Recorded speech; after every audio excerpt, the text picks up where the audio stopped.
നമസ്കാരം. R2N Malayalam YouTube ചാനലിലേക്ക് എല്ലാവർക്കും സ്വാഗതം. ശിവപുരാണത്തിന്റെ വീഡിയോയിൽ ഇന്ന് മധു കൈടഭന്മാരെ കുറിച്ചാണ് നമ്മൾ തുടർന്ന് പറയുന്നത്. കഴിഞ്ഞ വീഡിയോയുടെ തുടർച്ചയാണിത്. അപ്പോൾ എൻ്റെ വീഡിയോ ഇതുവരെ സബ്സ്ക്രൈബ് ചെയ്യാതെ കാണുന്നവരുണ്ട്, തീർച്ചയായിട്ടും ഒന്ന് സബ്സ്ക്രൈബ് ചെയ്യണേ. അപ്പോൾ ലൈക്ക് ബട്ടൺ കൂടി ഒന്ന് അമർത്തുക. പിന്നെ ഓം നമഃ ശിവായ എന്ന് കമൻറ്റ് ബോക്സിൽ കമൻറ്റ് ചെയ്യാം. അപ്പം നമുക്ക് ഭാഗം 6 ഈ മധു കൈടഭന്മാരെ പേടിച്ചിട്ട് നമ്മളെ ബ്രഹ്മാവ് വിഷ്ണു ഭഗവാന്റെ അടുത്ത് ചെല്ലുന്നുണ്ട്. ആ ഭാഗമാണ് നമ്മൾ എടുക്കുന്നത്. മഹാപ്രഭു, അങ്ങയുടെ കർണമലത്തിൽ നിന്നും ജന്മം കൊണ്ട അസുരന്മാരായ മധു കൈടഭന്മാർ എന്നെ ആക്രമിക്കുകയും വേദങ്ങൾ തട്ടിയെടുക്കുകയും ചെയ്തിരിക്കുന്നു. വിഷ്ണുദേവ, അവർ എന്നെ വധിക്കാനാണ് ഒരുമ്പെടുന്നത്. കാരുണ്യസാഗരമായ പ്രഭോ, ഈ ദുഷ്ടന്മാരിൽ നിന്നും എന്നെ രക്ഷിക്കാൻ ദയവുണ്ടാകണേ. ഭീതിയുടെ സൂചിമുനയിൽ കിടന്ന് പിടയുന്ന മത്സ്യത്തെ പോലെയുള്ള ബ്രഹ്മാവിന്റെ ദയനീയ സ്ഥിതി കണ്ട വിഷ്ണു ഭഗവാൻ ചോദിച്ചു, ഓഹോ, താങ്കളുടെ വിഷാദത്തിന്റെ കാരണം ഇതാണല്ലേ? താങ്കൾ ഒരു വിധത്തിലും ഭയപ്പെടേണ്ട കാര്യമേ ഇല്ല. നാം തന്നെ നേരിട്ട് കാര്യങ്ങൾ നോക്കാം. മധു കൈടഭന്മാർ ബ്രഹ്മാവിനെ വെല്ലുവിളിച്ചപ്പോൾ വിഷ്ണു ഭഗവാൻ പുഞ്ചിരിച്ചുകൊണ്ട് പറഞ്ഞു, ഹേ അസുരന്മാരെ, നിങ്ങൾക്ക് യുദ്ധം ചെയ്യാനും അഹംഭാവം പ്രകടിപ്പിക്കാനും ആഗ്രഹമുണ്ടെങ്കിൽ ഞാൻ നിങ്ങളോട് യുദ്ധം ചെയ്യാൻ ഒരുക്കമാണ്.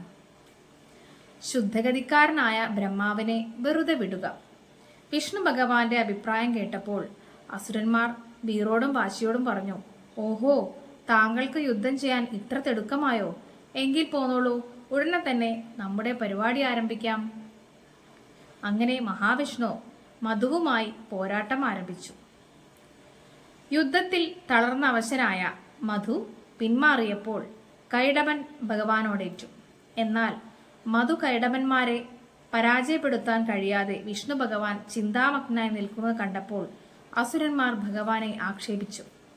ത്രൈലോക്യനാഥനായ ദേവിയുടെ വരപ്രസാദം മൂലമാണ് മധു കൈടഭന്മാർക്ക് അപാരമായ ശക്തിവിശേഷം കൈവന്നിരിക്കുന്ന കാര്യം ജ്ഞാനദൃഷ്ടി കൊണ്ടറിഞ്ഞ വിഷ്ണു ഭഗവാൻ ദേവിയുടെ സഹായത്തോടുകൂടി മാത്രമേ ഈ അസുരന്മാരെ പരാജയപ്പെടുത്താൻ കഴിയൂ എന്ന് മനസ്സിലാക്കി.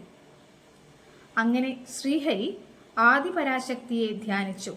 അസുരന്മാരെ വധിക്കാനും നന്മ നിലനിർത്തുവാനും തന്നെ സഹായിക്കണമെന്നും ധർമ്മത്തിൽ അധിഷ്ഠിതമായ സംസ്കാരവിശേഷം വിഭാവനം ചെയ്ത് തന്നെ അനുഗ്രഹിച്ച് ശക്തി തരാൻ പ്രത്യക്ഷപ്പെടണമെന്ന വിഷ്ണു ഭഗവാന്റെ ഉള്ളു തുറന്ന പ്രാർത്ഥനയിൽ സംപ്രീതയായ ദേവി അദ്ദേഹത്തിന്റെ മുന്നിൽ പ്രത്യക്ഷപ്പെട്ടു. ഹേ വിഷ്ണുദേവ, ഈ അസുരന്മാർ നമ്മിൽ നിന്നും വിചാരിക്കുമ്പോൾ മാത്രമേ മരണം സംഭവിക്കൂ എന്ന വരം നേടിയിട്ടുണ്ട്. അതുകൊണ്ടാണ് അങ്ങേക്ക് ഇവരെ വധിക്കാൻ സാധിക്കാതെ വന്നത്. എന്റെ മായ ഞാൻ ഇവരിൽ പ്രയോഗിക്കാം. ആ അവസരം നോക്കി അങ്ങ് ആ അസുരന്മാരെ വധിക്കുക. ദേവി ഉടനെ അന്തർദാനം ചെയ്തു. ദേവിയുടെ പ്രത്യേക അനുഗ്രഹത്താൽ വിഷ്ണു ഭഗവാൻ വീണ്ടും പോർക്കളത്തിലിറങ്ങി. മധു കൈടഭന്മാരോട് യുദ്ധത്തിന് ഒരുങ്ങി. ആദിപരാശക്തിയായ ദേവി ജഗദംബിക തന്റെ മായാശക്തി അസുരന്മാരിൽ നിറച്ചു. അതോടെ തുടർന്ന് യുദ്ധം ചെയ്യാനുള്ള കഴിവ് അസുരന്മാർക്ക് നഷ്ടപ്പെടുകയും അങ്ങനെ വിഷ്ണു അവർക്ക് വരദാനം ചെയ്യാൻ തയ്യാറാവുകയും ചെയ്തു. എന്നാൽ തങ്ങൾ തോറ്റിട്ടില്ലെന്നും തോറ്റത് വിഷ്ണുവാണെന്നും അവർ വാദിച്ചു. അതുകൊണ്ട് എന്ത് വരം വേണമെന്ന് ചോദിച്ചു കൊള്ളാൻ അസുരന്മാർ വിഷ്ണു ഭഗവാനോട് ആവശ്യപ്പെട്ടപ്പോൾ അദ്ദേഹം ആവശ്യപ്പെട്ടത് അസുരന്മാരെ വധിക്കാനുള്ള വരം നൽകണമെന്നാണ്. വിഷ്ണു ഭഗവാന്റെ ആവശ്യം കേട്ടറിഞ്ഞ മധു കൈടഭന്മാർ പ്രത്യക്ഷത്തിൽ ഞെട്ടി. വിഷ്ണു ഭഗവാൻ ഇത്തരമൊരു വരം ആവശ്യപ്പെടുന്നവർ ധരിച്ചതുമില്ല. ചിന്തിക്കാതെ വരം നൽകാൻ തങ്ങൾ ഒരുങ്ങിയത് ബുദ്ധിമോശമായി പോയെന്ന് അവർക്ക് ബോധ്യമായി.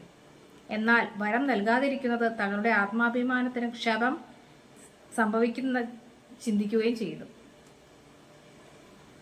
അപ്പോഴാണ് അവർ ശ്രീഹരിയോട് പറഞ്ഞു, വിഷ്ണു, അങ്ങ് ചോദിച്ച വരം തരാൻ ഞങ്ങൾ തയ്യാറാണ്. പക്ഷേ ചില വ്യവസ്ഥകളുടെ അടിസ്ഥാനത്തിൽ മാത്രമേ അത് നടപ്പിലാക്കാൻ പാടുള്ളൂ. ജലത്തിൽ വെച്ചോ ആകാശത്ത് വെച്ചോ ഞങ്ങളെ വധിക്കാൻ പാടില്ല. ജലമില്ലാത്ത സ്ഥലത്ത് വെച്ച് മാത്രമേ ഞങ്ങളെ വധിക്കാവൂ. ഈ വ്യവസ്ഥ താങ്കൾക്ക് സമ്മതമാണോ? സമ്മതമാണെന്ന പ്രസ്താവനയോടെ ശ്രീ ഭഗവാൻ അദ്ദേഹത്തിന്റെ ശരീരം വലുതാക്കി. നഭോമണ്ഡലത്തിൽ മുട്ടി നിൽക്കുന്ന വിധത്തിൽ പർവ്വത വലിപ്പത്തിലുള്ള ശരീരത്തോടെ ഭഗവാൻ മധു കൈടഭന്മാരെ പോരിന് പിടിച്ചു. ദേവിയുടെ മായാശക്തിയിൽ കോപാകുലരായ അസുരന്മാർ അവരുടെ ശരീരങ്ങളെയും വലുതാക്കിക്കൊണ്ട് ആർത്തട്ടഹസിച്ചുകൊണ്ട് വെല്ലുവിളിച്ചു നടത്തി. ഹേ വിഷ്ണു, നിന്റെ ശരീരം അല്പം വലുതാക്കിയത് കൊണ്ട് ഞങ്ങളെ വധിക്കാൻ നിനക്ക് കഴിയുമെന്നാണ് നീ ധരിച്ചിരിക്കുന്നതെങ്കിൽ നീ വിഡ്ഢിയാണ്. ഞങ്ങളുടെ അതുല്യമായ ശക്തിവിശേഷത്തെക്കുറിച്ച് നീ ഉടനെ അറിയാൻ പോകുന്നുണ്ട്. നിന്റെ പരാക്രമം എത്രത്തോളം ഉണ്ടെന്ന് ഞങ്ങൾക്കൊന്ന് കാണണം. അസുരന്മാരുടെ അഹംഭാവം കണ്ട് ശ്രീ ഭഗവാന്റെ കോപം അഗ്നിജ്വാലയ്ക്ക് സമാനം ജ്വലിച്ചു. ഭഗവാൻ വിഷ്ണു തന്റെ ഇരു തുടകളെയും വലുതാക്കി അസുരന്മാരെ പിടിച്ച് അതിന്മേൽ നിർത്തി തന്റെ ചക്രായുധം കൊണ്ട് അവരെ വധിച്ചു. അവരുടെ മേധസ് ഒത്തുചേർന്ന് കട്ടിയായി വ്യാപിച്ചു. പിന്നെ അത് ഒരു അണ്ഡത്തിന്റെ രൂപം കൈവരിക്കുകയും ജലത്തിൽ പൊങ്ങിക്കിടക്കുകയും ചെയ്തു. ആ അണ്ഡാകൃതിയിലുള്ള മേധസ്സാണ് ഭഗവാൻ കൈലാസനാഥന്റെ കൽപ്പന പ്രകാരം വിഷ്ണു ഭഗവാൻ ഭൂമിയാക്കി തീർത്തത്. ഈ അവസരത്തിൽ ഭൂമിയുടെ നാഥയായി ദേവി പ്രത്യക്ഷപ്പെട്ടു. വിഷ്ണു ഭഗവാൻ ദേവിയെ വന്ദിക്കുകയും ഭൂമി ദേവി എന്ന് നാമകരണം ചെയ്തത് പത്നിയായി സ്വീകരിക്കുകയും ചെയ്തു. അങ്ങനെ ഭൂമി ദേവി ശ്രീഹരിയുടെ വാമഭാഗത്തണഞ്ഞു. പരിപാലന കർമ്മം വിഷ്ണു ഭഗവാനിൽ നിക്ഷിപ്തമാണെങ്കിലും ജീവജാലങ്ങളുടെ ഐശ്വര്യത്തിനും സുഖത്തിനും ആനന്ദത്തിനും വേണ്ട അനുഗ്രഹങ്ങൾ പ്രദാനം ചെയ്യുന്നത് പരബ്രഹ്മസ്വരൂപനായ ശ്രീ ശങ്കരന്റെ കൽപ്പന പ്രകാരം ആദിപരാശക്തിയുടെ അംശമായ ശ്രീദേവിയാണ്. ആ രമാദേവിയായ ജഗദംബികയെ ശ്രീഹരി തന്റെ പത്നിയായി സ്വീകരിച്ചതിലൂടെ തന്റെ പ്രാണനാഥന്റെ പരിപാലന കർമ്മം അർത്ഥപൂർണമാക്കാനുള്ള ചുമതല ദേവിയുടെ കരങ്ങളിലും നിക്ഷിപ്തമായി. അങ്ങനെ ഭൂമി ദേവിയായി മാറിയ ദേവി ജീവജാലങ്ങളുടെ നിലനിൽപ്പിനായും വായുവുമായി ജലവും വൃക്ഷലതാദികളിലൂടെ ഫലമൂലാദികളും പ്രദാനം ചെയ്തു വരുന്നു. ഭഗവാൻ സദാശിവന്റെ നിശ്ചയത്താൽ സകല ദേവീ ദേവന്മാരും ഒത്തുചേർന്ന് പ്രപഞ്ചഭരണം നടത്തിവരുന്നു. ജ്ഞാനസ്വരൂപനായ സൂര്യദേവനും നക്ഷത്രപതിയായ ചന്ദ്രനും പവനദേവനും പാവകദേവനുമെല്ലാം തന്നെ ശ്രീ പരമേശ്വരന്റെ അഥവാ പരബ്രഹ്മത്തിന്റെ തീരുമാനത്തിന്റെ അടിസ്ഥാനത്തിൽ ജീവജാലങ്ങൾക്കായി അവരവരുടെ കർത്തങ്ങൾ നിർവഹിച്ച് അനുഗ്രഹം ചൊരിയുന്നുവെന്നാണ് ഓരോ ശിവഭക്തനും അറിഞ്ഞിരിക്കേണ്ട വസ്തുത. ശിവസങ്കല്പത്തിൽ അധിഷ്ഠിതല്ലാത്ത ഒരു പ്രസ്ഥാനവും ഭൂമിയിൽ നിലനിൽക്കില്ല. കാരണം സദാശിവൻ തന്നെയാണ് സാക്ഷാൽ പരബ്രഹ്മം. ആ പരബ്രഹ്മം തന്നെയാണ് സാക്ഷാൽ ഗുരു. ഗുരുത്വം ഇല്ലാതെയുള്ള ഏത് കർമ്മവും അർത്ഥശൂന്യവും പാപമംഗലവുമാണ്. എന്നാൽ ഭൗതിക സമ്പത്തിന്റെ വളർച്ചയ്ക്ക് നിദാനമായിരിക്കുന്ന ആദിസ്വരൂപിണിയായ ദേവിയുടെ അനുഗ്രഹത്തിനാണെങ്കിലും അത് മായാബന്ധമാണെന്നറിയണം. സൃഷ്ടിയുടെ ആരംഭത്തോടുകൂടി പരബ്രഹ്മ നിശ്ചയപ്രകാരം ആദിപരാശക്തിയായ ദേവി സാത്വിക ഗുണത്തിൽ അധിഷ്ഠിതമായ സരസ്വതിയായും രജോ ഗുണത്തിന്റെ ഭാഗമായ ലക്ഷ്മിയായും തമോ ഗുണത്തിൽ അധിഷ്ഠിതമായ ഉമയായും അവതരിച്ചു. സരസ്വതി ദേവി ബ്രഹ്മാവിന്റെയും ലക്ഷ്മി ദേവി വിഷ്ണുവിന്റെയും ഉമാദേവി ശ്രീ പരമേശ്വരന്റെയും പത്നിമാരായി തീർന്നു. എന്നാൽ മൂന്ന് ദേവിമാരും ആദിസ്വരൂപിണിയുടെ അംശങ്ങളായിട്ടും ശക്തിപ്രഭാവത്തിന്റെയും സിദ്ധി വൈഭവങ്ങളുടെയും പേരിൽ അഭിപ്രായ വ്യത്യാസം ഉടലെടുക്കുകയും അതുമൂലം തർക്കമൂത്ത് കലഹമുണ്ടാവുകയും ചെയ്തു. ഒരിക്കൽ ലക്ഷ്മി ദേവിയെ കാണുന്നതിനായി സരസ്വതിയും ഉമയും വൈകുണ്ഠത്തിലെത്തി. ദേവിമാരുടെ ആഗമനം ലക്ഷ്മി ദേവിയെ അതീവ സന്തുഷ്ടത്തിലാക്കി. വിശിഷ്ടതിഥികളായ ദേവിമാരെ ലക്ഷ്മി വേണ്ട വിധത്തിൽ സൽക്കരിച്ചിരുത്തുകയും വിശിഷ്ടങ്ങളായ ഫലമൂലാദികൾ നൽകി ആദരിക്കുകയും ചെയ്തു. അവർ പരസ്പരം കുശലങ്ങൾ കൈമാറുകയും തുടർന്ന് നേരം പോക്കുകൾ പറയുകയും ചെയ്തു. ഈ അവസരത്തിൽ ലക്ഷ്മി ദേവി സരസ്വതി ദേവിയുടെ കർണത്തിൽ മന്ത്രിച്ചു. സരസ്വതി, എന്റെ മനോദർപ്പണത്തിൽ ഏറെ നാളായ സംശയത്തിന്റെ ഒരു വിത്ത് കിളിർത്തുകൊണ്ടിരിക്കുന്നു. എന്റെ പ്രാണേശ്വരനായ വിഷ്ണുദേവനും ഗംഗയും തമ്മിൽ എന്തോ രഹസ്യബന്ധമുണ്ടെന്നാണ് എനിക്ക് സംശയം. ഞാൻ ഇക്കാര്യം പറഞ്ഞതായി നീ ആരോടും പറയരുത്. ലക്ഷ്മി ദേവിയുടെ സംശയം സരസ്വതിയുടെ മനസ്സിൽ ദേഷ്യമുണ്ടാക്കിയത്. അല്പം ദേഷ്യഭാവത്തോടു കൂടി സരസ്വതി ദേവി പ്രതിവചിച്ചു. ദേവി ലക്ഷ്മി, നിന്റെ ഭർത്താവിന് നിന്നോടെന്താ സ്നേഹമില്ലേ? സർവഗുണസമ്പന്നയും സൗന്ദര്യത്തിടമ്പുമായ നീ പത്നീപദം അലങ്കരിക്കുവാനുണ്ടായിരുന്നിട്ടും വിഷ്ണുദേവൻ ഇവളുടെ പിന്നാലെ പോകുന്നുവെങ്കിൽ അത് ലജ്ജാകരം തന്നെ. ഇതൊക്കെ സഹിക്കുവാനുള്ള നിന്റെ സഹിഷ്ണുത സമ്മതിക്കേണ്ടു തന്നെ. നിന്റെ സ്ഥാനത്ത് ഞാനായിരുന്നുവെങ്കിൽ തക്കതായ ശിക്ഷ നൽകിയേനെ. ഇങ്ങനെ പ്രസ്താവിച്ചുകൊണ്ട് സരസ്വതി ദേവി ഉമയുടെ മുഖത്തേക്ക് തുറച്ചു നോക്കിക്കൊണ്ട് തുടർന്നു. ഗംഗേ, നീ ഇത്രമാത്രം ദുഷ്ടയാണെന്ന് ഞാൻ ഒരിക്കലും ധരിച്ചിരുന്നില്ല. നിനക്ക് തത്വബോധം നഷ്ടമായതിന് എനിക്ക് അത്ഭുതം തോന്നുന്നു. ലക്ഷ്മി ദേവിയുടെ ഭർത്താവിനെ തട്ടിയെടുക്കുന്ന തക്കവണ്ണത്തിൽ നീ അത്രയ്ക്ക് അധപതിച്ചു പോയത് കഷ്ടം തന്നെ. ലക്ഷ്മി ശുദ്ധഗതിക്കാരിയായതുകൊണ്ട് ഇതൊക്കെ സഹിക്കുന്നു. സ്ത്രീവർഗത്തിന്റെ മുഴുവൻ മാതൃകയാകേണ്ട നമ്മൾ തന്നെ തെറ്റ് ചെയ്താൽ അത് മഹാ അപരാധമല്ലേ? ഗംഗാദേവി മൗനം ദീക്ഷിച്ചിരുന്നതേയുള്ളൂ. കൂടുതൽ കോപാകുലമായ സരസ്വതി ഗംഗയുടെ മുടിക്ക് ചുറ്റിപ്പിടിച്ചു ഉലച്ചു. ഇത് കണ്ട് ലക്ഷ്മി ദേവി ഭയപ്പെടുകയും സ്വയം മറന്ന് അതിക്രമം കാട്ടുന്നത് ധിക്കാരമാണെന്ന് പറയുകയും ചെയ്തു.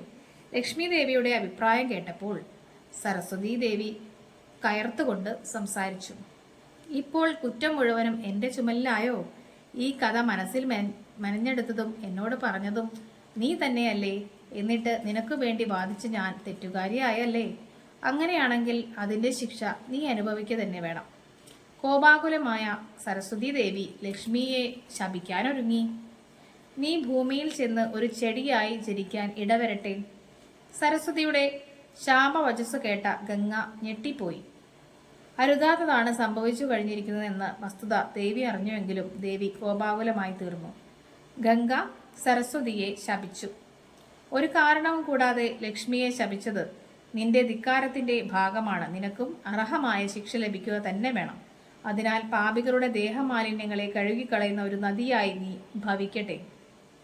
ഗംഗാദേവി സരസ്വതിയെ ശപിച്ചപ്പോൾ സരസ്വതി ഗംഗയെ തിരിച്ചു ശപിച്ചു. പാപികളുടെ പാപം ഏറ്റുവാങ്ങാനുള്ള ഒരു നദിയായി നീയും ഭൂമിയിലൂടെ സഞ്ചരിക്കുവാൻ ഇടവരട്ടെ. അങ്ങനെ അവർ 3 പേരും വഴക്കടിച്ചും പരസ്പരം തർക്കിച്ചും നിൽക്കുന്ന അവസരത്തിലാണ് ഭഗവാൻ ശ്രീഹരി അവിടെ വന്നത്.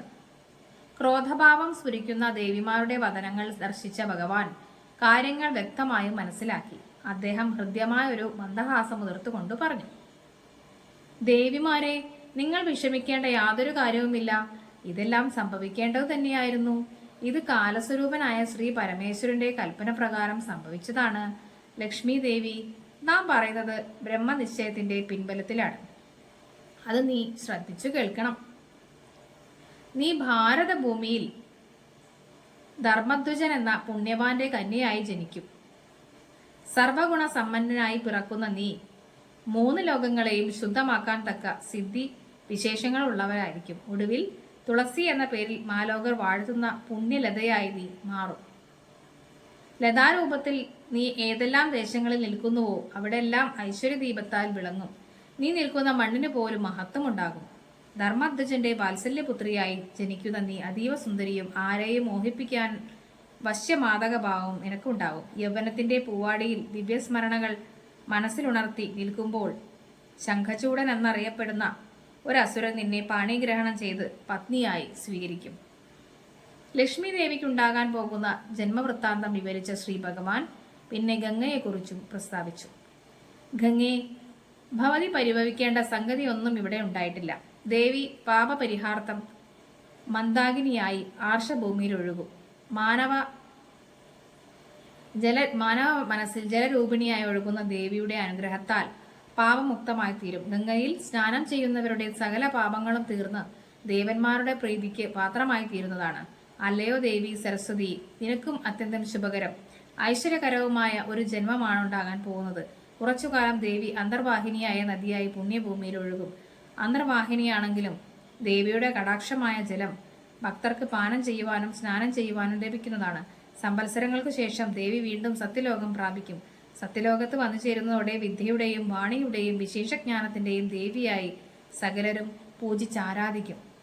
വിഷ്ണു ഭഗവാന്റെ പ്രവചനങ്ങൾ കേട്ടുനിന്ന ലക്ഷ്മി ദേവി സംശയഭാവത്തോടെ ചോദിച്ചു, ദേവ പ്രാണേശ്വര, സുചരിതവും സുന്ദരവുമായ പത്നിയായി ലഭിക്കുന്ന ഭാഗ്യവാനെന്ന് അങ്ങ് പല പ്രാവശ്യം പറഞ്ഞിട്ടുണ്ട്, ഓർമ്മയുണ്ടോ? അങ്ങ് പ്രസ്താവിച്ച സത്യമാണെങ്കിൽ എന്നെ പരിത്യജിക്കാനൊടുമ്പെന്ന് പാപമല്ലേ? എന്നെ ഉപേക്ഷിക്കുവാനുള്ള അങ്ങയുടെ തീരുമാനം ധർമ്മവിരുദ്ധമല്ലേ? ലക്ഷ്മി ദേവിയുടെ പരിഭവത്തോടെയുള്ള വാക്കുകൾ ശ്രവിച്ച ഭഗവാൻ ഉചിതവും ആധ്യാത്മിക ദർശനത്തിൽ അധിഷ്ഠിതവുമായ വിധത്തിൽ മറുപടി പറഞ്ഞു. ദേവി, നിന്നെ നാം ഒരിക്കലും പരിത്യജിക്കുകയില്ല. നീ എന്നും സദാ നമ്മുടെ അരികിൽ തന്നെ ഉണ്ടായിരിക്കും. ലക്ഷ്മി ഇല്ലെങ്കിൽ പിന്നെ നമുക്ക് സ്ഥായി ഭാവം ഇല്ല തന്നെ. അതുപോലെ തന്നെ പാവനമായ കാര്യങ്ങൾ നിർവഹിക്കുന്നതിന് വേണ്ടിയാണ് നിങ്ങൾ ദേവിമാർ പരസ്പരം കലഹിച്ചതും ശാപവചസ്സുകൾ ഓതിയതും. നിങ്ങൾ 3 ദേവിമാരും ജീവജാലങ്ങളുടെ ഐശ്വര്യത്തിനും നന്മയ്ക്കും വേണ്ടി പ്രാർത്ഥിക്കേണ്ടതിനാൽ വ്യത്യസ്ത രൂപങ്ങളിൽ അവതരിക്കേണ്ടി വരുന്നുവെന്ന് മാത്രം. ഇനി നിങ്ങൾ വിദ്വേഷം മറന്ന് സ്നേഹശീലരായി ഭവിക്കുക. അങ്ങനെ ദേവിമാർ അവരുടെ സ്ഥാനങ്ങളിലേക്ക് പോയി. വർഷങ്ങൾ അനേക ഭൂതകാലത്തിലേക്ക് മാഞ്ഞു. അങ്ങനെ ഒരു സുദിനത്തിന്റെ ആഗമനമുണ്ടായി. വൃശ്ചിക മാസത്തിലെ പൗർണമി നാളിൽ കാർത്തിക നക്ഷത്രത്തിന്റെ പ്രഭാവത്തിൽ ഭഗവാൻ ശ്രീഹരി മണ്ഡപത്തിലിരുന്ന് ആദിപരാശക്തിയെ ആരാധിച്ചു തുടങ്ങി. വിധിപ്രകാരം നടത്തുന്ന പൂജ കാണാനും അതിലൂടെ പുണ്യം നേടാനും സത്യലോകത്ത് നിന്നും വിരിഞ്ചനും കൈലാസത്ത് നിന്ന് ശ്രീരുദ്ര ഭഗവാനും സനകാദി മുനിമാരും നാരദാദി ബ്രഹ്മർഷികളും ഇവിടെ സാന്നിധ്യം കൊണ്ടു. ഇന്ദ്രാദി ദേവകളും എത്തിച്ചേർന്നു. ഈ സന്ദർഭത്തിൽ ശ്രീഹരി തനിക്ക് ഏറ്റവും ഇഷ്ടപ്പെട്ടതും വിശ്വമനോഹരവും വശ്യ മധുരവുമായ ശ്രീകൃഷ്ണ രൂപം ധരിക്കുകയും രാധാസമേതം അവിടെ പ്രത്യക്ഷപ്പെടുകയും ചെയ്തു. ആ ദിവ്യരൂപം ദർശിച്ച ദേവന്മാർ എല്ലാം ഭക്തിപ്രഹർഷത്താൽ അദ്ദേഹത്തെ വാഴ്ത്തി സ്തുതിച്ചു. സംഗീതത്തിന്റെയും കലയുടെയും ജ്ഞാനത്തിന്റെയും ദേവിയായ സരസ്വതി മണിവീണയിലൂടെ ഹൃദയ ആകർഷകമായ ദിവ്യഗാനങ്ങൾ ഉതിർത്തു.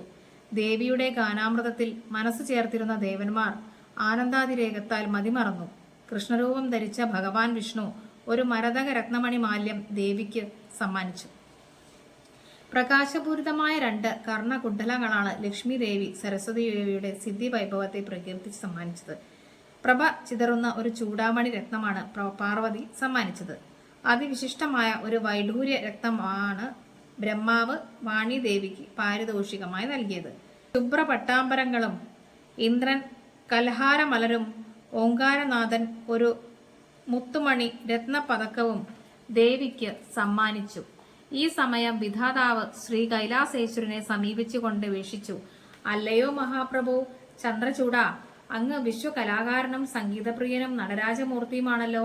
അതുകൊണ്ട് ഈ അത്യാകർഷകമായ ശ്രീകൃഷ്ണപുരത്തെ വർണ്ണിച്ചുകൊണ്ട് ഒരു ഗാനാമൃതം പൊഴിച്ച് നൃത്തം ചെയ്യാൻ തിരുവുള്ളം കനിയണേ. അങ്ങയുടെ നൃത്തം കണ്ട് ആസ്വദിക്കാൻ ഞങ്ങൾക്കെല്ലാം ഭാഗ്യമുണ്ടാക്കിത്തരണേ. ബ്രഹ്മാവിന്റെ വിനയാനുതമായ അഭ്യർത്ഥന മാനിച്ച് ശ്രീ പരമേശ്വരൻ പുഞ്ചിരിച്ചുകൊണ്ട് നൃത്തവൈഭവം പ്രകടിപ്പിക്കാമെന്ന് സമ്മതിച്ചു. ഉടൻ തന്നെ ആനന്ദഭൈരവി രാഗത്തിൽ ഒരു ഗാനം ആലപിച്ചുകൊണ്ട് ഭഗവാൻ തന്റെ കലാവൈഭവം ഇഷ്ടഭാവത്തിൽ അവതരിപ്പിച്ചു തുടങ്ങി. ഭഗവാന്റെ കണ്ഠത്തിൽ നിന്നും ഒഴുകിയെത്തിയ മധുരഗാനാമൃതത്തിൽ മനോഹരമായ ശ്രീകൃഷ്ണരൂപം അലിഞ്ഞരിഞ്ഞ് ഒരു പുണ്യതീർത്ഥമായി മാറി. അതോടൊപ്പം ശാപഫലങ്ങൾ എന്ന വണ്ണം ഗംഗാദേവിയും അതിൽ ലയിച്ച് ജലരൂപമായി തീർന്നു. ശ്രീ പരമേശ്വരന്റെ മധുരഗാനം അവസാനിച്ചപ്പോഴേക്കും ഗംഗയും ശ്രീകൃഷ്ണനും അതിൽ അലിഞ്ഞു ചേർന്ന് കഴിഞ്ഞിരിക്കുന്നു. ആ തീർത്ഥത്തെ ഭഗവാൻ ശ്രീശങ്കരൻ തൃക്കൈകളിൽ കോരിയെടുത്ത് അല്പനേരം ധ്യാനനിമഗ്നായിരുന്നു. പൊടുന്നനെ ആകാശവാണിയുണ്ടായി. അവിടെ സന്നിഹിതരായിരുന്ന സകലരും ഒത്തുചേർന്ന് അശരീരിയിൽ പറഞ്ഞ പുണ്യസ്ഥലത്തേക്ക് ശ്രീ പരമേശ്വരനെ മുൻനിർത്തി യാത്രയായി. സദാശിവൻ ഭക്തിയോടെ ആ തീർത്ഥത്തെ ഹിമവാന്റെ ഒരു ഭാഗത്ത് സ്ഥാപിച്ചു. അങ്ങനെ ആകാശഗംഗയുണ്ടായി. വർഷങ്ങൾ ഏറെ കടന്നുപോയി. സൂര്യവംശജാതനായ ഭഗീരഥൻ തന്റെ പൂർവികരുടെ ആത്മശാന്തിക്കായി ഗംഗാദേവിയെ തപസ് ചെയ്ത് വരികയായിരുന്നു. അത്യന്തം കഠിനമായ തപസ്സിൽ മുഴുകിയ മഹർഷി സംവത്സരങ്ങൾ കടന്നു പോയതറിഞ്ഞതേയില്ല. അവസാനം ഭഗീരഥന്റെ ഉഗ്രതപസ്സിൽ സംപ്രീതയായി തീർന്ന ഗംഗാദേവി അദ്ദേഹത്തിന്റെ മുന്നിൽ പ്രത്യക്ഷപ്പെട്ടു. ദേവി പറഞ്ഞു, ഹേ ഭക്തശിരോമണിയായ ഭഗീരഥ, നിന്റെ തപസ്സിൽ നാം ഏറെ സന്തുഷ്ടയാണ്. നിന്റെ കഠിന തപസ്സിന് തക്കതായ ഫലം നൽകാൻ നാം തീരുമാനിച്ചിരിക്കുന്നു. നിന്റെ ആഗ്രഹം എന്തു തന്നെ ആയാലും നാം അത് നിറവേറ്റി തരുന്നതാണ്. ഭക്തിപ്രകർഷത്താൽ നമ്രശിരസ്കനായി നിന്നുകൊണ്ട് ഭഗീരഥൻ വിനയാനന്ദ ഭാവത്തോടെ പറഞ്ഞു, അമ്മേ ദേവി മഹാമായേ, അവിടുത്തെ ഈ ഭക്തന് ഒരു ആഗ്രഹമേ ഉള്ളൂ. എൻ്റെ പൂർവികരെല്ലാം കപില മഹർഷിയുടെ ശാപത്താൽ ഭസ്മീകരിക്കപ്പെട്ടവരാണ്. ഗതിയില്ലാതെ അലയുന്ന അവർക്ക് മുക്തി നൽകണം. അതിനാൽ കാരുണ്യവാനായ ദേവി ജലരൂപിണിയായി വിഷ്ണുപാദത്തിൽ നിന്നും ഭൂമിയിൽ പതിക്കണം. ആർഷഭൂമിയെ ശുദ്ധമാക്കുന്നതോടൊപ്പം പാതാളത്തിൽ പ്രവേശിച്ച് എൻ്റെ പൂർവികരെ മോക്ഷപദത്തിലേക്ക് ഉയർത്തുകയും വേണം. ഭഗീരഥൻ തന്റെ ആഗ്രഹം പ്രകടിപ്പിച്ചു. ദേവി മന്ദഹാസം ചൊരിഞ്ഞുകൊണ്ട് കൽപ്പിച്ചു, ഭഗീരഥ, സുദീർഘകാലം തപം ചെയ്ത നിന്റെ ആഗ്രഹം ഉചിതം തന്നെ. ആയതിനാൽ നിന്റെ അപേക്ഷ നാം ഉടനെ പരിഗണിക്കും. പക്ഷേ നിന്റെ ആഗ്രഹ സഫലീകരണത്തിനൊരു തടസ്സം നിൽക്കുന്നു. നാം ജലരൂപിണിയായ ഭൂമിയിലേക്ക് പതിക്കുമ്പോൾ നമ്മുടെ അപാരമായ ശക്തി താങ്ങാനുള്ള കരുത്ത് ഭൂമിദേവിക്കില്ല. അതുകൊണ്ട് ശ്രീ പരമേശ്വരന്റെ സഹായവും പ്രത്യേക അനുഗ്രഹവും ഇക്കാര്യത്തിൽ ഉണ്ടാകുക തന്നെ വേണം. നമ്മുടെ ശക്തിയെ താങ്ങുവാനുള്ള കരുത്ത് ആ സർവേശ്വരനല്ലാതെ മറ്റാർക്കുമില്ല. അതുകൊണ്ട് ഭക്ത, നീ എത്രയും വേഗം കൈലാസത്തിൽ ശ്രീ ശങ്കരനെ പ്രസാദിപ്പിക്കാൻ വേണ്ടതൊക്കെ ചെയ്യണം. ദേവിയുടെ ഉചിതമായ കൽപ്പന ശിരസാ വഹിച്ച ഭഗീരഥൻ മേരുപർവ്വതത്തിലെത്തി ശ്രീ പരമേശ്വരനെ ധ്യാനിക്കാൻ തുടങ്ങി. പ്രപഞ്ച സത്യപ്പൊരുൾ അകക്കാമ്പിൽ പേറിയ ഭഗീരഥന് കാരുണ്യ ജ്യോതിസായ ശ്രീശങ്കരനെ സന്തോഷിപ്പിക്കാൻ അധിക നാൾ വേണ്ടി വന്നില്ല. തീവ്രമായ വ്രതത്തിലും തപസ്സിലും സന്തുഷ്ടനായ ഭഗവാൻ മഹർഷിയുടെ മുമ്പിൽ പ്രത്യക്ഷപ്പെട്ടു. ഭഗവാൻ ചന്ദ്രചൂഡൻ ആനന്ദാതിരേകത്തോടെ ഭഗീരഥനോട് പറഞ്ഞു: ഭഗീരഥ, നീ ഒന്നുകൊണ്ട് വിഷമിക്കേണ്ടതില്ല. ഗംഗ ഭൂമിയിൽ പതിക്കുമ്പോൾ നാം ദേവിയെ നമ്മുടെ ശിരസിൽ വഹിക്കുന്നതാണ്. നിന്റെ ദീർഘകാലത്തെ തപസ്സിന്റെ ഫലം ഉടനെ ലഭിക്കുന്നതാണ്. നിന്റെ തപസ്സിലൂടെ ആർഷഭൂമിക്ക് പുണ്യം വർദ്ധിക്കാൻ പോകുന്നു. ഭഗവാൻ ശ്രീ പരമേശ്വരൻ അപ്രത്യക്ഷനായപ്പോൾ ഭഗീരഥൻ മേരുപർവ്വതത്തിന്റെ ഉയർന്ന കൊടുമുടിയിൽ കയറി നിന്നുകൊണ്ട് ശംഖനാദം മുഴക്കി. ശംഖിൽ നിന്നും ഉയർന്ന ഓംകാരം അഥവാ പ്രണവധ്വനി വായു ഭഗവാൻ ഏറ്റുവാങ്ങുകയും അന്തരീക്ഷത്തിലാകമാനം പ്രതിധ്വനിക്കുകയും ചെയ്തു. ആ മധുരമന്ത്രനാദം ശ്രവിച്ച ഗംഗാദേവി വിഷ്ണു ഭഗവാന്റെ അനുമതിയോടെ അദ്ദേഹത്തിന്റെ തൃപ്പാദങ്ങളിൽ നിന്നും ഭൂമിയിലേക്ക് ഒഴുകി തുടങ്ങി. നഭോമണ്ഡലത്തിൽ നിന്നുള്ള ഗംഗയുടെ ശക്തമായ പ്രവാഹം ഭൂമിയിലേക്ക് പതിച്ചപ്പോൾ സകലതും ഒഴുകിപ്പോകാൻ തുടങ്ങി. ഈ അപകടം തന്റെ ജീവജാലങ്ങളുടെ നിലനിൽപ്പിന് ദോഷമായി ഭവിക്കുമെന്ന് മനസ്സിലാക്കിയ ഭൂമിദേവി ശ്രീ പരമേശ്വരനെ ധ്യാനിച്ചു. തന്നിൽ പതിച്ചുകൊണ്ടിരിക്കുന്ന ഗംഗയുടെ പ്രവാഹശക്തി കുറയ്ക്കണമെന്ന ഭൂമിദേവിയുടെ അകമഴിഞ്ഞ പ്രാർത്ഥന ശ്രവിച്ച ശ്രീ ശങ്കരൻ ഗംഗയുടെ അഹങ്കാരം കുറയ്ക്കണമെന്ന് നിശ്ചയം ചെയ്തു. അങ്ങനെ അദ്ദേഹം ഗംഗയുടെ ശക്തിപ്രവാഹ മാർഗം തടയാൻ തീരുമാനിച്ചു. ഭഗവാൻ രുദ്രൻ തന്റെ ജട അഴിച്ചിട്ട് ഗംഗയ്ക്ക് മാർഗതടസ്സം സൃഷ്ടിക്കുകയും അങ്ങനെ ഗംഗ ഭഗവാന്റെ ജടയിൽ അകപ്പെടുകയും ചെയ്തു. ശ്രീശങ്കരൻ അഴിച്ചിട്ട തന്റെ ജട കെട്ടിവെച്ചതോടെ ഗംഗ അദ്ദേഹത്തിന്റെ ജടയ്ക്കുള്ളിൽ കുടുങ്ങി. അങ്ങനെ ശ്രീ പരമേശ്വരന്റെ ഭഗീരഥന്റെ തപസ്സിൽ ഫലം പ്രദാനം ചെയ്തു. മാത്രമല്ല ഭൂമിദേവിയെ അതിലൂടെ സന്തോഷിപ്പിക്കാനും പറ്റി.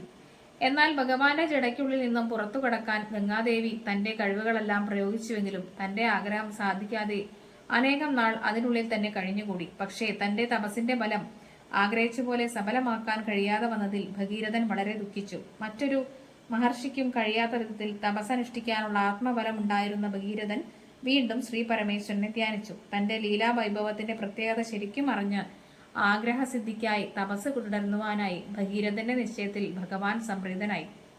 അദ്ദേഹം മഹർഷിയുടെ മുന്നിൽ പ്രത്യക്ഷപ്പെട്ടുകൊണ്ട് പറഞ്ഞു: ഭഗീരഥ, അങ്ങയുടെ തപസ്സിന്റെ വ്രതശുദ്ധിയിൽ നമുക്ക് തെല്ലും സംശയമില്ല. മറിച്ച് ഗംഗയുടെ അഹങ്കാരം കുറയ്ക്കുന്നതിന് വേണ്ടിയാണ് നാം അവളെ നമ്മുടെ ജടയ്ക്കുള്ളിൽ കുടുക്കിയത്.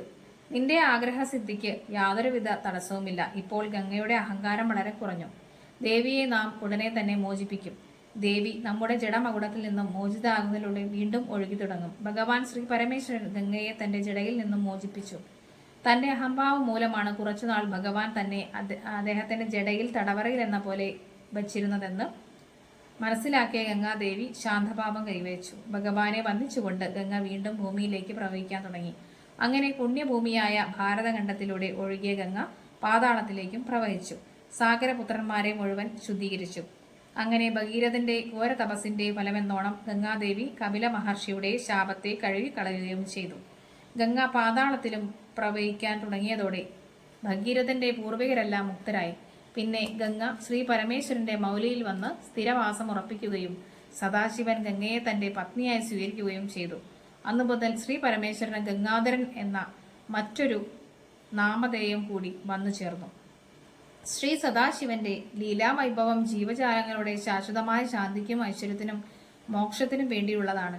കാരുണ്യക്കടലായ പരബ്രഹ്മസ്വരൂപനായ ഭഗവാന്റെ പാദപത്മങ്ങളിൽ സദാ അഭയം പ്രാപിക്കുന്നവർ നിത്യമുക്തരും സാധ്യഗുണ സമ്പന്നരും അവാച്യമായ ദിവ്യപീയൂഷം നുകരാൻ അർഹരുമായിരുന്നു.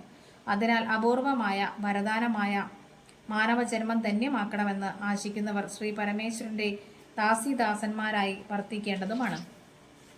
മഹാനായ നാരദ മഹർഷിയുടെ സാത്വികോപദേശവും പ്രവചനവും മാനസക്ഷേത്രത്തിൽ പ്രതിഷ്ഠിച്ച പാർവതി ദേവി ബ്രഹ്മനിശ്ചയപ്രകാരം മഹാദേവനെ പ്രീതിപ്പെടുത്താൻ തക്ക വിധത്തിൽ ഘോര തപസ് അനുഷ്ഠിക്കാൻ നിശ്ചയം ചെയ്തു. സഖിമാരായ ജയ, വിജയ എന്നിവരോടൊപ്പം പിതൃസഹിതത്തിലെത്തി. അദ്ദേഹത്തോട് ശിവനെ തപസ് ചെയ്യാനുള്ള അനുമതി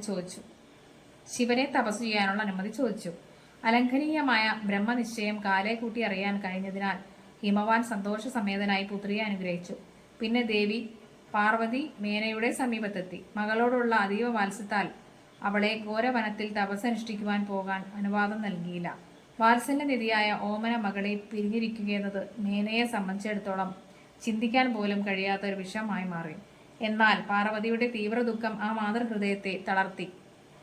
ആദി സ്വരൂപിണിയുടെ അംശമായ ദേവി പരബ്രഹ്മമായ സദാശിവനോട് ചേരാൻ ആഗ്രഹിച്ച തപസ്സിന് അതിൽ പോകുന്നതിൽ വിലക്കുന്നത് മൂലം മഹാവിപത്തുകൾ വന്നു ചേരുമെന്നറിഞ്ഞ മേന പുത്രിയുടെ ആഗ്രഹത്തിന് അനുവാദം നൽകി. അങ്ങനെ സന്തുഷ്ടയായ പാർവതി ഭഗവാൻ മഹേശ്വരനെ ധ്യാനിച്ചു തുടങ്ങി. ആണയാഭരണങ്ങൾ വെടിഞ്ഞ് മരവുരി ധരിച്ച് മാറിൽ മാൻതോൽ ചുറ്റി താപസകന്യയുടെ വേഷത്തിൽ ദേവി ഗംഗോത്രിയിൽ എത്തിച്ചേർന്നു. ഒരിക്കൽ ശ്രീ പരമേശ്വരൻ തന്റെ തൃക്കണ്ണിന്റെ ശക്തി കൊണ്ട് കാമദേവനെ ദഹിപ്പിച്ച സ്ഥലമാണ് ഗംഗോത്രി. അവിടെ ഇരുന്ന ഗൗരി ശിവനെ തപസ്സനുഷ്ഠിച്ചതിനാൽ ഗൗരി തീർത്ഥമെന്ന നാമധേയത്തിൽ ആ സ്ഥലം പുകൾപെറ്റു. കടിഞ്ഞാണില്ലാതെ അലയുന്ന അശ്വങ്ങളെ പോലെയുള്ള ഇന്ദ്രിയങ്ങളെയും മനസ്സിനെയും അടക്കാൻ ദേവിക്ക് അധിക നാൾ വേണ്ടി വന്നില്ല. മുനിമാർക്ക് പോലും ദുഷ്കരമായ വിധത്തിലുള്ള കഠിന തപസ്സിൽ ദേവി തന്റെ മാനസോദ്യാനത്തെ ലയിപ്പിച്ചു ചേർത്തു. വേനൽക്കാലത്ത് അഗ്നികുണ്ഡത്തിന്റെ മധ്യഭാഗത്തു നിന്നാണ് ഗൗരി തപം അനുഷ്ഠിച്ചത്. വർഷകാലങ്ങളിൽ സ്ഥിരാസനത്തിലിരുന്നാണ് ദേവി ധ്യാനത്തിൽ മുഴുകിയത്. ശൈത്യകാലങ്ങളിൽ മഞ്ഞുകട്ടയുടെ പുറത്തിരുന്നാണ് ജഗദംബിക നാരദന് ഉപദേശിച്ചു കൊടുത്ത പഞ്ചാക്ഷരി മന്ത്രം ഉപാസിച്ചത്. അപൂർവം ചില സന്ദർഭങ്ങളിൽ ധ്യാനസ്ഥിതി വിട്ടുണർന്നിട്ട് പർവ്വതത്തിൽ ചുറ്റിക്കറങ്ങുന്ന വേളയിൽ ദേവി തന്റെ പുണ്യഹസ്തങ്ങൾ കൊണ്ട് നട്ടുപിടിപ്പിച്ച വൃക്ഷലതാദികൾക്ക് ജലം പകരുകയും അവയെ താലോലിക്കുകയും ചെയ്തു പോന്നു. പരിശുദ്ധിയുടെ ജ്യോതിസായ ആ തന്വി ആശ്രമത്തിൽ അതിഥികളായി എത്തുന്ന സാത്വികമാരെ സ്വീകരിച്ച് ആരാധിച്ച് ഇരുത്തി. ഉപദേശങ്ങൾ ആരായുന്നതിനും താല്പര്യം കാണിച്ചു. പ്രകൃതി ദേവിയുടെ പ്രതിഭാസങ്ങളായ കാറ്റ്, മഴ, ശൈത്യം തുടങ്ങിയ ഗൗരി ദേവിക്ക് വളരെ പെട്ടെന്ന് അതിജീവിക്കാൻ കഴിഞ്ഞതോടുകൂടി ഭഗവാൻ ശ്രീശങ്കരിൽ തന്നെ മനസ്സ് ചേർത്തുകൊണ്ട് ധ്യാനനിരതയാകുകയാണ് കഴിഞ്ഞത്. ധ്യാനനിമുക്തനായ കാലത്ത് കുറേ വർഷം ഫലമൂലാദികളും പിന്നെ പത്രങ്ങളും മാത്രം ഭക്ഷിച്ചു. പക്ഷേ എല്ലാം വ്യക്തമായി യഥാസമയം തന്നെ അറിയുന്ന ശ്രീശങ്കരൻ ദേവിയിൽ പ്രസാദിച്ചില്ല. എന്നാൽ ദേവിയുടെ നിശ്ചയം പാറ പോലെ ദൃഢമായിരുന്നു. പിന്നെ നിരാഹാരയായിട്ടാണ് ഇവരെ തന്റെ തപോവ്രതം തുടങ്ങിയത്. ആഹാരത്തിൽ ഇല പോലും ഉപേക്ഷിച്ചുകൊണ്ടുള്ള തപസ്സനുഷ്ഠിച്ചതിനാൽ ദേവിക്ക് അപർണ എന്ന നാമധേയവും കൂടി വന്നു ചേർന്നു. വർഷങ്ങൾക്കു ശേഷം ശിവൻ പ്രസാദിക്കാത്തതിനാൽ ഒറ്റക്കാലിൽ നിന്ന് പഞ്ചാക്ഷരി മന്ത്രം ഉരുക്കഴിച്ചുകൊണ്ടുള്ള തപസ്സാണ് തുടർന്നത്. ക്രമേണ ദേവിയുടെ അഴകാർന്ന കാർക്കൂന്തൽ ജടയായി മാറി. ഇത്തരത്തിൽ 3000 വർഷങ്ങൾ ഭൂതകാലത്തിലേക്ക് മറഞ്ഞു. ആർഷവിധിക്ക് യാതൊരു ന്യൂനതയും വരുത്താതെ തപസ്സിലേർപ്പെട്ടിട്ടും ഭഗവാൻ ശ്രീശങ്കരൻ പ്രസാദിക്കാത്തതിൽ ദേവിയുടെ മാനസദർപ്പണത്തിൽ വിഷാദഭാവം പ്രകടമായി. ദേവിയുടെ അകതാരിൽ ചിന്താപുഷ്പങ്ങൾ അങ്കുരിക്കാൻ തുടങ്ങി. കാരുണ്യത്തിന്റെ നിറദീപമായ ശ്രീശങ്കരൻ ധ്യാനിക്കാൻ തുടങ്ങിയിട്ട് ഏറെ കാലമായി. വ്രതാനുഷ്ഠാനങ്ങളിൽ പാലിക്കേണ്ടതായ പൂർവ്വവിധികളൊന്നും തന്നെ താൻ തെറ്റിച്ചിട്ടേയില്ല. എല്ലാം അറിയുന്ന പരമ്പൊരുളായ ഭഗവാൻ തന്റെ കഠിന തപസ്സിനെ കുറിച്ച് അറിയാതിരിക്കുന്നത് എന്താണ്? അല്ലയോ ജഗദീശ്വര, അങ്ങ് ഈ ദാസിയുടെ മുന്നിൽ എന്തുകൊണ്ടാണ് പ്രത്യക്ഷപ്പെടാതിരുന്നത്? വേദങ്ങളും മുനിമാരും സദാ അങ്ങയുടെ മഹാത്മ്യങ്ങളെക്കുറിച്ച് വാഴ്ത്തി സ്തുതിച്ചുകൊണ്ടിരിക്കുന്നു. സർവേശ്വരനും നിർവികാരണമായ അങ്ങ് ദിവ്യപ്രസാദ ഭക്തരുടെ ഹൃദയങ്ങൾ നിറയ്ക്കുന്ന കാരുണ്യമൂർത്തിയാണല്ലോ. നിഷ്കാമമായ ഭക്തർക്ക് ആഗ്രഹങ്ങൾ വരങ്ങൾ നൽകി അവരെ ദിവ്യാമൃതം നുകരാൻ തക്കവിധത്തിൽ യോഗ്യരാക്കി തീർക്കുന്ന അങ്ങയിൽ അനുരുക്തമായി തീർന്ന എന്നാൽ അവിടുത്തെ കൃപാകടാക്ഷ ചൊരിയാത്തത് എന്താണ്? സത്യദർശനങ്ങളുടെ പൊരുളറിയാവുന്ന മഹാനായ നാരദ മഹർഷി ഉപദേശിച്ചു തന്ന ദിവ്യമായ പഞ്ചാക്ഷരി മന്ത്രം അനിരവധം ഉരുവിട്ടുകൊണ്ടിരിക്കുന്ന അവിടുത്തെ ഈ ദാസിക്ക് ദർശനമരുളാൻ വൈകുന്നത് എന്താണ്? ശ്രീശങ്കരൻ ഭഗവാന്റെ മനോക്ഷേത്രത്തിൽ സംതൃപ്തിയുടെ അഷ്ടൈശ്വര്യ കുസുമങ്ങൾ വിരിയിക്കുവാൻ പര്യാപ്തമാകും വിധത്തിൽ ഞാൻ നിർവികാരമായി ഭജിച്ചിട്ടുണ്ടെങ്കിൽ ആ മഹാദേവൻ എന്നിൽ പ്രസാദിക്കുക തന്നെ ചെയ്തു. അപ്പം നമ്മൾ ഭാഗം 6 നമ്മൾ ഇതിൻ്റെ കഥ പറഞ്ഞു. അതുപോലെ അതിൻ്റെ തുടർച്ച നമ്മൾ ഭാഗം 7 അടുത്ത വീഡിയോയിൽ പറയുന്നതായിരിക്കും. അപ്പം എല്ലാവരും തന്നെ എൻ്റെ വീഡിയോ തീർച്ചയായിട്ടും ലൈക്ക് ചെയ്യണം, സപ്പോർട്ട് ചെയ്യണം.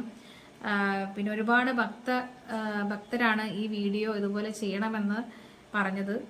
ശിവപുരാണം എന്ന വീഡിയോ തീർച്ചയായിട്ടും അതിൻ്റെ എല്ലാ ഭാഗങ്ങളും പിന്നെ വീഡിയോ ആയിട്ട് ചെയ്യാൻ തന്നെ പറഞ്ഞു.